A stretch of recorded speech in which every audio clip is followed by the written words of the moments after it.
Nagsimula ang pelikula sa isang lalaking nagngangalang Mr. Muze na may 4 na anak na lalaki. Ang pinakamatanda ay si Everett Elzen, Amar, at ang bunso, na si Ikel.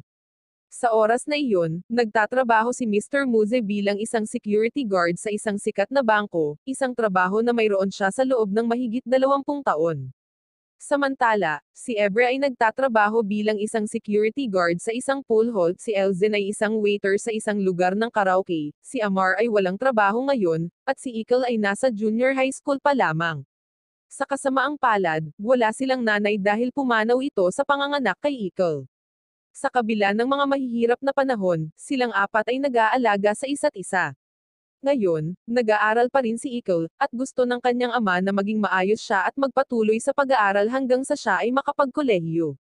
Iba ito sa kanyang mga kuya na hindi nakapag-aral ng kolehiyo dahil ayaw nilang maging pabigat sa kanilang pamilya. Sa gabi, sina Everett, Elzen, at Amar ay pumupunta sa isang nightclub na madalas nilang pinupuntahan. Sa loob ng club, mayroong fighting arena kung saan tumataya ang mga tao sa mga laban. Noong gabing iyon, nagkataon na tumaya sila sa isang magaling na babaeng manlalaban na nagngangalang Jamila, na kasintahan ni Ebra. Pero sa pagsisimula ng laban, palihim na dumating si Ikel dahil gusto niyang malaman kung ano ang pinagkakaabalahan ng tatlo niyang kuya. Si Ebra na nakakita kay Ikel ay agad siyang pinagalitan. Gayunpaman, pinagtanggol ni Elzen si Ikel at hinayaan siyang manood ng laban hanggang sa manalo si Jamila. Pagkatapos ng laban, ipinagdiwang nila ang tagumpay ni Jamila sa pamamagitan ng pag-inom ng alak. Niyaya din nila si Ikel na sumama sa kanila, at nalasing ito. Pag-uwi nila, sinubukan nilang pumasok ng tahimik para hindi magising ang papa nila na si Mr. Muzel. Pero nagulat sila, hinihintay na sila ng papa nila. Pinagalitan sila ni Mr. Muze dahil sa hindi pag-aalaga sa kanilang nakababatang kapatid at sa halip ay nilasing ito. Kinausap din niya si Everett na ipinaalala sa kanya na bilang panganay na kapatid, dapat siyang maging mabuting huwaran para kay Ikel at tulungan itong maging mabuting bata, kaysa hikayatin siyang gawin ang mga maling bagay tulad ng paglalasing. Kinabukasan, habang inihatid ni Mr. Moses si Ikel sa paaralan, pinayuhan niya itong maging mabuti at tapat na tao, na huwag sundin ang masasamang aksyon ng kanyang tatlong nakatatandang kapatid. Gayunpaman, sa kabila ng mga payo ng kanyang ama, hindi pumasok si Ikel sa paaralan. Pagdating ni Mr. Moses sa kanyang pinagtatrabahuin, napansin ng kanyang kaibigan na si Komar na tila siya ay may sakit at pinayuhan siyang magretiro dahil sa kanyang edad at mga isyu sa kalusugan. May sakit pala talaga si Mr. Moses na hindi niya ipinaalam sa kanyang mga anak. Samantala, sinubukan ng walang trabaho na si Amar na mapabilib ang isang babaeng nagngangalang Asti, ngunit hindi siya komportable sa kanyang pag-uugali. Pagkatapos ay lumapit ang ama ni Asti na si Haji at hiniling niya kay Amar na pumunta sa kanyang bahay kinabukasan. Sa isa pang eksena, nakipag-away si Ebre sa isang customer na nanakit sa kanyang katrabaho. Pinagalitan siya ng kanyang boss dahil ang kanilang pinagtatrabahuin ay hindi para sa mga taong gumagawa ng masamang pag-uugali. Sa hapon, nasa bahay si Ikel nang marinig niyang umuubo ng husto ang kanyang ama. Nag-aalala siya, ngunit sinunod pa rin niya ang utos ng kanyang ama na mag-aral kaya hindi siya tinanong ni Ikel tungkol dito. Kinabukasan, habang lumalaktaw si Ikel sa pag-aaral, pinagalitan siya ng mga mahihirap na lalaki dahil hindi siya nagbabayad noong naglaro siya ng truant. Sa kabutihang palad, si Everett na kilalang kilala sa kanilang lugar, ay nagpakita at pinrotektahan si Ikel. Binitawan siya ng mga matitigas na lalaki at sila ay umalis. Pinagalitan ni Everett si Ikel dahil sa paglaktaw sa paaralan. Ipinaliwanag ni Ikel na hindi siya pumasok sa paaralan dahil hindi pa nababayaran ang kanyang mga bayarin sa pagsusulit dahil ang kanyang ama ay hindi pa nagbabayad, at natatakot siyang pumasok ng hindi nagbabayad.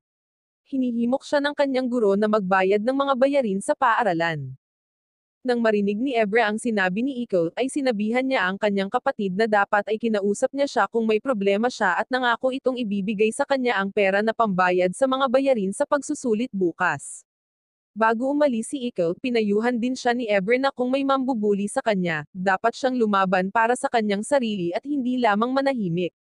Samantala, sa bahay ni Mr. Haji, si Amar ay binigyan ng trabaho bilang driver upang sunduin at ihatid ang mga bata sa paaralan.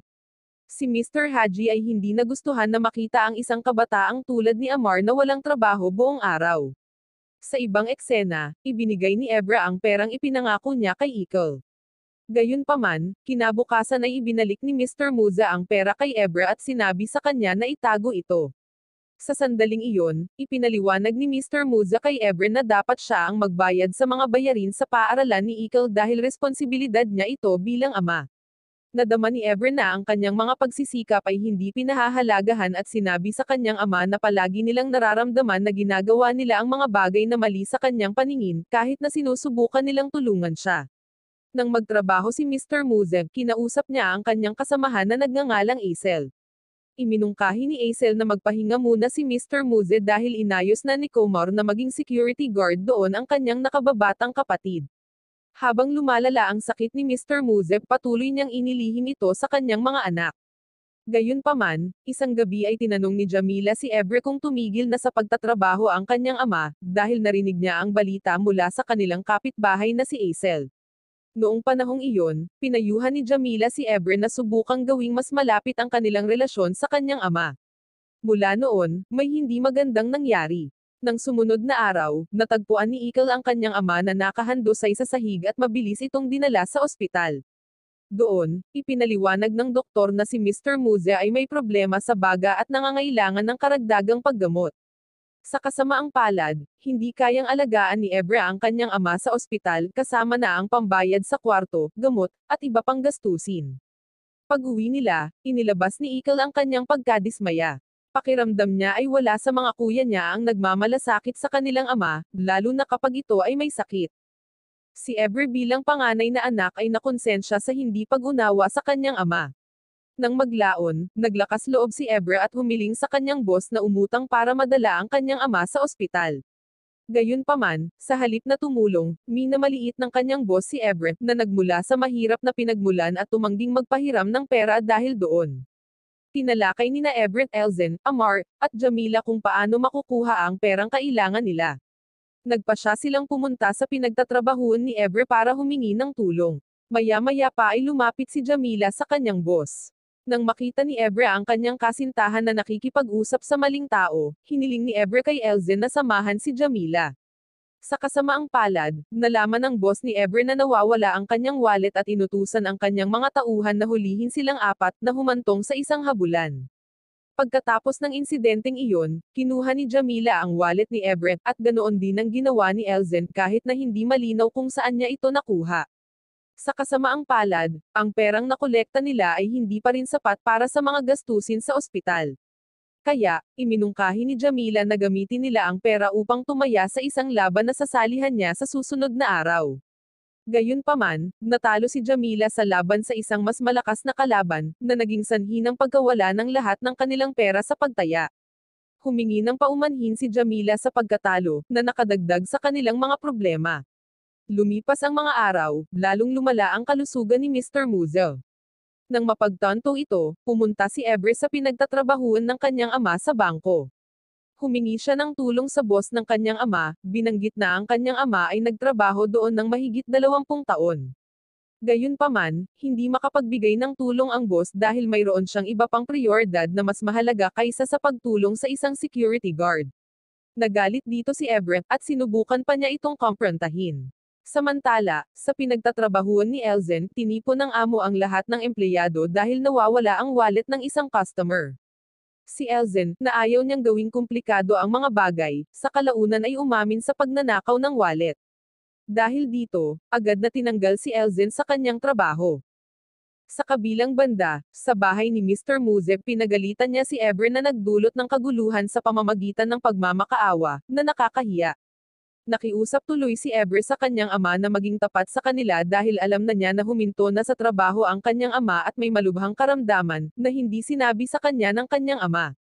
Gabi na, nag-alala si Ebra sa kalagayan ng kanyang ama, nagkaroon ng nakakagulat na ideya na ikinagulat ng kanyang dalawang nakababatang kapatid. Iminungkahi niyang pagnakawan ang bangkong dating pinagtatrabahuan ng kanilang ama.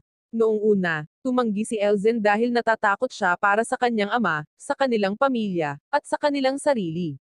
Gayunpaman, kinumbinsi sila ni Ebra na wala na silang ibang pagpipilian at kaunting oras na lang ang natitira. Sa huli, pumayag si Elzen, handang gawin ang lahat para sa kalusugan ng kanilang ama. Hindi nagtagal, pumunta si Amar sa bahay ni Mr. Haji, upang hiramin ang kanyang sasakyan, na nagkunwaring para dalhin ang kanyang ama sa ospital. Sinamantala rin ni Amar ang pagkakataon na humingi ng tawad kay Asti. Nangako siya kay Asti na hindi na siya aasarin o guguluhing muli. Samantala, nagpaalam si Ebre kay Jamila, na nangakong magkakaroon sila ng masayang buhay balang araw. Kinabukasan, nagsimula ang kanilang plano, ngunit nakarinig sila ng ingay na nagmumula sa trunk ng sasakyan. Nang tingnan ito ni Elzen, nadatnan nilang nagtatago si Ikal doon. Ayaw ni Ebre na sumama si Ikal at sinabihan siyang bumaba. Gayunpaman, naawa si Elzen kay Ikal at napagtantong wala na silang oras, kaya pumunta sila sa bangko bago simulan ang kanilang misyon. Humingi ng paumanhin si Amar kay Ikal sa pag-abala sa kanya noon at hiniling na maghintay sa kotse. Pinapanatag din ni Elzen si Ikal na sinabihan siyang magtiwala sa kanyang tatlong nakatatandang kapatid. Sa kasamaang palad, ang pagdating nila sa bangko ay nagdulot ng panik dahil first time nilang gumawa ng ganito. Sa pagmamadali, sinabihan ni Ebra ang bank teller na ilagay ang lahat ng pera sa kanyang bag habang inutusan ni Amar ang lahat na isuko ang kanilang mga cellphone. Sa hindi inaasahang pagkakataon, nakita ni Ebra ang boss ng bangko at humingi ng karagdagang pera. Pagkatapos, isang babae ang inatake sa puso, at hindi kinaya ni Elzen na makita siyang nahihirapan at gusto siyang suriin. Alam ni Amar na bahagi lang ito ng kanilang aksyon, kaya pinigilan si Elzen na lumapit sa kanya. Gayunpaman, hindi pinansin ni Elzen ang babala ni Amar at tumulong sa babae. Noong mga oras na iyon, inutusan ni Ebra ang boss ng bangko na magmadali sa pagkuha ng pera. Samantala, narinig ni Amar ang isang sanggol na umiiyak sa gitna ng panganib at inilipat ang karwahe ng sanggol sa ligtas na lugar. Sa kasamaang palad, nakita ni Elzen ang kanyang nakababatang kapatid na binaril ng security guard kaya hinarap niya ang isang security guard. Sa hindi inaasahan, si Elzen, habang sinusubukang protektahan ang kanyang kapatid, ay nabaril din. Nang makitang may problema ang dalawang nakababatang kapatid, ginamit ni Ebra ang lahat ng kanyang lakas para harapin ang security guard. Dahil sa mahihirap na sitwasyong ito, nakonsensya si Ebra sa pagkakasangkot sa kanila sa ganitong nakakamatay na gulo. Ang nakakapagtaka ay sinabihan ni Elzen si Ebra na tumakas at agad na dalhin ang kanilang ama sa ospital. Napaiyak si Ikal dahil sa takot na mawala ang kanyang tatlong kuya, lalo na si Elzen na mas malapit sa kanya. Bagamat ayaw iwan ni Ebra ang kanyang dalawang nakababatang kapatid, at ubili niyang isinama si Ikal, at sabay silang tumakas. Hindi nagtagal, sinugod ni Ebra ang kanyang ama at dinala sa ospital.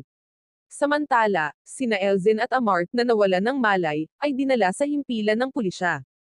Nang dumating si Ebra sa ospital, inilatag niya ang maraming pera sa harap ng receptionist at hiniling sa kanila na bigyan ang kanyang ama ng pinakamahusay na posibleng paggamot.